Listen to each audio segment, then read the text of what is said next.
दूसरा एक शख्स वहां बहुत परेशान है, उसका नाम है असीम मुनीर।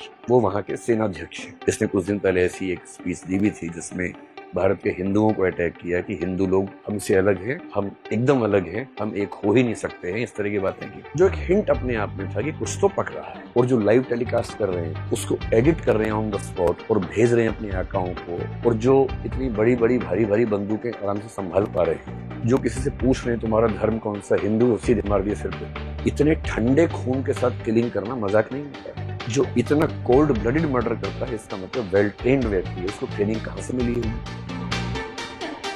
मुझे कल एक ऐसी घटना हुई, उसके बाद मुझे लगा कि मुझे थोड़ा सा आपके साथ डिस्कस करना चाहिए। अभी जो मुद्दा चल रहा है कश्मीर वाला, वो ये समझने के लिए कि एक सिविल सर्वेंट होने के नाते आपकी भविष्य में क्या जिम्मेदारी होगी। कल को आप एक जिला संभालेंगे, राज्य संभालेंगे, देश संभालेंगे, और देश संभालते हुए आपके हाथ से छोटी सी गलती हो गई तो बहुत भारी पड़ेगा पूरे देश को। इसलिए हमारा होश दुरुस्त रहे, जोश कंट्रोल में रहे, दिमाग ठीक से काम करता हो, ये बहुत जरूरी है। जब भी ऐसा हो तो पहले सोच के देखिए कि कौन है जिसने ये किया होगा। और समझदारी का मूल लक्षण पता है क्या है? आप चीजों को अलग कर पाते हैं, चीजों को मिला के एक नहीं करते हैं। जो चीजें अलग अलग हैं उनको अलग अलग करके देख पाने की क्षमता आपके अंदर है। ये किसने किया होगा, कौन होगा? और इसका सबसे सिंपल तरीका समझने का क्या होता है? जिसको इससे फायदा होगा उसने किया होगा। अभी एक पर्सपेक्टिव ये चल रहा है कि पाकिस्तान ने किया है। कुछ लोग ये पर्सपेक्टिव बना रहे हैं कि सारे मुसलमानों ने मिलकर ऐसा किया है, मुसलमान लोग चाहते हैं कि हिंदुओं को मार दिया जाए। और जो इमोशनल लोग हैं बहुत ज्यादा, उनको भड़काना सबसे आसान काम दुनिया में होता है। अगर हम दो ऑप्शन लेके चले, एक लेके चले कश्मीर के मुसलमान, एक लेके चले पाकिस्तान। मैं पाकिस्तान को एक कह रहा हूं, पाकिस्तान भी एक नहीं है। पाकिस्तान की आर्मी अलग है, पाकिस्तान की सरकार अलग है, पाकिस्तान की जनता अलग है। कश्मीर के मुसलमानों को ऐसा करने से क्या फायदा होगा? फायदा होगा या नुकसान होगा? नुकसान होगा। इतने सालों की दहशतगर्दी के बाद 1980 के दशक के अंत में जो माहौल बिगड़ा, तब से बिगड़ा ही हुआ था। 2019 के बाद जब 370 को एब्रोगेट किया गया, तब भी कहा गया कि माहौल बिगड़ेगा, पर माहौल लगभग स्थिर रहा, संभल गया। पिछले 2 सालों में जम्मू कश्मीर में टूरिस्ट जो गए उनकी संख्या 22 लाख से 25 लाख थी, और पिछले साल 2.5 करोड़ की संख्या थी। 10 टाइम्स बढ़ोतरी हुई वहां के पर्यटन में। और वहां का मुख्य उद्योग तो वही है, पर्यटन ही, टूरिज्म है। वहां का टूरिज्म बढ़ने से क्या हो रहा है? वहां के लोग खुशहाल है। पर जिस देश से आपको रोज रोजी रोटी मिल रही हो, आप चाहेंगे कि उस देश के साथ आपका संबंध अच्छा रहे। कोई भी चाहेगा। पेट भरा रहेगा तो आप सब बातें कर सकते हैं, पेट ही खाली होगा तो क्या बात करेंगे? और ऐसी रिपोर्ट्स में 3-4 दिन से पढ़ रहा हूं कि जो बेरोजगार युवक वहां पर पाकिस्तान के आतंकवादियों को बॉर्डर क्रॉस करवा के कश्मीर के अंदर लेके आते थे, उनमें से एक भी उपलब्ध नहीं है, क्योंकि उन सबको रोजगार मिल गया है। उनको उस काम के लिए मिलता था 5,000 रुपए, आजकल वो हर महीने 40-50 हजार रुपए कमा रहे हैं, केवल टूरिज्म की वजह से। जितने होटल थे सब भर जाते हैं। अब क्या करें, लौटाएं कैसे? तो वहां के लोगों ने अपने घरों में एक एक कमरा निकाल दिया टूरिज्म के लिए, गांवों तक में निकाल दिया कि सस्ते में हो जाएगा, थोड़ा दूर जाके रहेंगे गांव में। घर के अंदर लोग रखते हैं कि टूरिज्म का डेवलपमेंट होता रहे। और जिस चीज से पूरे राज्य की इकोनॉमी चल रही है, कोई अपने पेट पे लात क्यों मारे? इस बात से दिक्कत किसको हो सकती है? कश्मीरी मुसलमानों को दिक्कत है नहीं। ये हो सकता है कि उनमें से कुछ लोग किसी के बहकावे में आए होंगे, ये हो सकता है, क्योंकि लोकल सपोर्ट के बिना इतना बड़ा हमला नहीं हो सकता है। ये बात भी सही है। तो मेरी पहली बात है, समझने का तरीका यह है कि कश्मीर का सामान्य मुसलमान, 2-4 अपवादों की बात मैं नहीं कर रहा हूं जो लोकल सपोर्ट कर रहे होंगे, सामान्य मुसलमान ये नहीं चाहता होगा, क्योंकि उसका तो रोजगार बढ़ रहा है, आय बढ़ रही है, वो ऐसा क्यों चाहेगा? तो कौन चाह सकता है? इतना दुरुस्त हमला है, इतनी तैयारी के साथ हमला है, कोई रैंडम व्यक्ति नहीं कर सकता।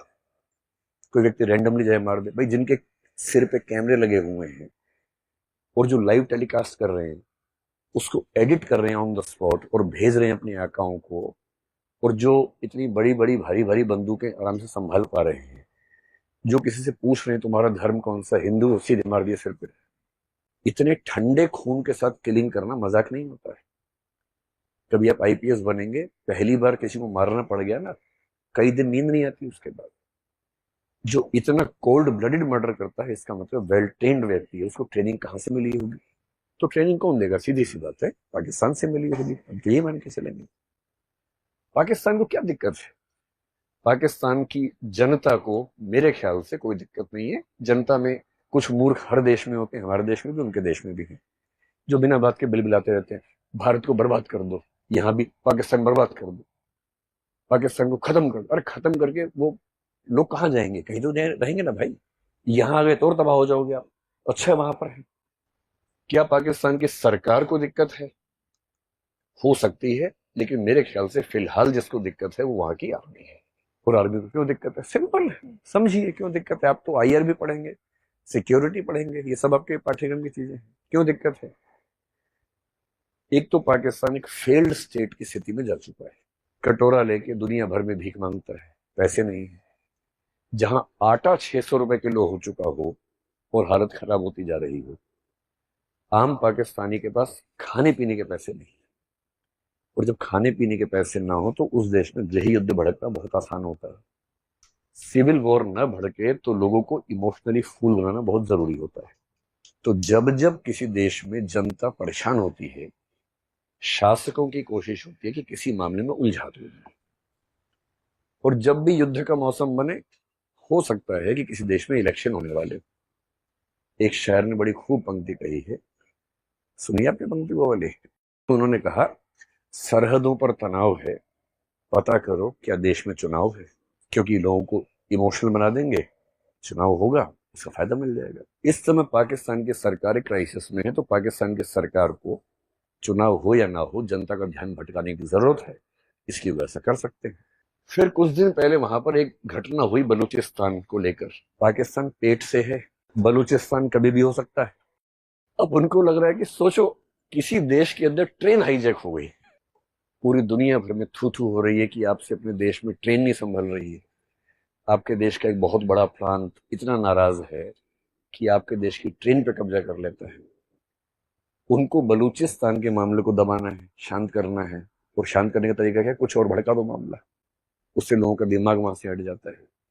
तो एक तो गरीबी, ऊपर से बलूचिस्तान, और तीसरा एक शख्स वहां बहुत परेशान है, उसका नाम है असीम मुनीर। वो वहां के सेनाध्यक्ष है, चीफ ऑफ आर्मी स्टाफ है, आईएसआई के चीफ बनाए गए थे। आईएसआई का बेसिक काम है भारत को परेशान करना, उसके चीफ थे। फिर इन्होंने कुछ ऐसी बड़ी मिस्टेक कर दी कि उसके बाद इनको पनिशमेंट पोस्टिंग देके बहुत खराब पोस्टिंग में भेज दिया गया। अब जैसे इमरान खान की सत्ता पलटी, नवाज शरीफ के भाई है, तो नवाज शरीफ के निर्देश पे कहते हैं कि उनको पाकिस्तान का सेनाध्यक्ष रिटायरमेंट से 2 दिन पहले बनाया गया, एक्सटेंशन देके। और इसलिए बनाया गया कि इमरान खान के दुश्मन नंबर 1 है इस समय। इमरान खान और उनके समर्थक इस समय पाकिस्तान की नाक में दम किए हुए लगातार, बात बात पे राजधानी घेर लेते हैं और ऐसा लगता है कि राजधानी कब्जे में है इमरान खान के लोगों के। तो इमरान खान फैक्टर को दबाने के लिए सेना का प्रमुख ये व्यक्ति बना है। और इसके मन में एक परेशानी हमेशा से भारत को लेके, इसने कुछ दिन पहले ऐसी एक स्पीच दी भी थी जिसमें भारत के हिंदुओं को अटैक किया कि हिंदू लोग हमसे अलग हैं, हम एकदम अलग हैं, हम एक हो ही नहीं सकते हैं, इस तरह की बातें की। जो एक हिंट अपने आप में था कि कुछ तो पक रहा है। और इनको यह समझ में आ रहा है कि अगर युद्ध होते रहेंगे तो आर्मी का महत्व रहेगा, युद्ध नहीं होंगे तो आर्मी का महत्व खत्म हो जाएगा। अब ऐसे मामले में सॉल्यूशन क्या है? अगर कोई आपसे पूछे कि ऐसी स्थिति में अगर आप होते समाधान करने वाले, सॉल्यूशन करने वाले, तो आप क्या करते? अगर हमने कश्मीर का बायकॉट कर दिया, टूरिज्म खत्म कर दिया, तो जीत हमारी हुई या उनकी हुई? तो उनकी जीत हो गई। इसे सही समाधान क्या है? कश्मीर में जहां जहां टूरिज्म होता है वहां वहां सिक्योरिटी इतनी कायदे से बढ़ाई जाए और टूरिज्म 2.5 करोड़ की जगह बढ़ के 3-4 करोड़ हो जाए, ताकि कश्मीर के जो थोड़े बहुत बच्चे अभी भी दुविधा में हैं, उनकी दुविधा भी स्थायी रूप से खत्म हो। इसलिए कश्मीर का टूरिज्म खत्म करने का मतलब है कि आप उनके शिकार हो गए, आप उनके झांसे में आ गए, आपने वो काम कर दिया जो वो चाह रहे थे। ये नहीं करना है। वो दूसरा क्या चाह रहे हैं कि भारत के मुसलमानों को इनसिक्योरिटी हो जाए, उनको लगे हिंदू ऐसे हैं, हिंदुओं को इनसिक्योरिटी मुसलमानों से हो जाए।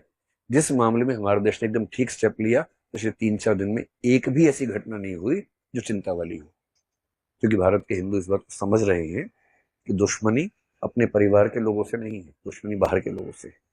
जब तक युद्ध टल सकता है युद्ध को टालना चाहिए, जब टलना संभव ना हो तो करना चाहिए। साहिर साहब ने एक बड़ी अच्छी नज्म लिखी थी जिसमें उन्होंने कहा, जंग तो खुद एक मसला है, जंग क्या मसलों का हल देगी।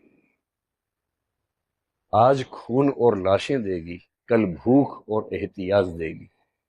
इसलिए ए शरीफ लोगों, जंग टलती रहे तो बेहतर है, हमारे और आपके घरों में शम्मा जलती रहे तो बेहतर है। ये होना चाहिए दिमाग का स्टैंड। लेकिन आत्मसम्मान, आत्मरक्षा बहुत जरूरी मसले हैं, और जब ऐसी नौबत आ जाए कि अब कोई रास्ता नहीं बचा है तब युद्ध करना जरूरी होता है। लेकिन ये क्लियर होना चाहिए कि ऐसी नौबत आ गई है। द्वंद्व कहां तक पाला जाए, युद्ध कहां तक टाला जाए, तू भी है राणा का वंशज, फेंक जहां तक भाला जाए। दोनों ओर लिखा हो भारत, सिक्का वही उछाला जाए।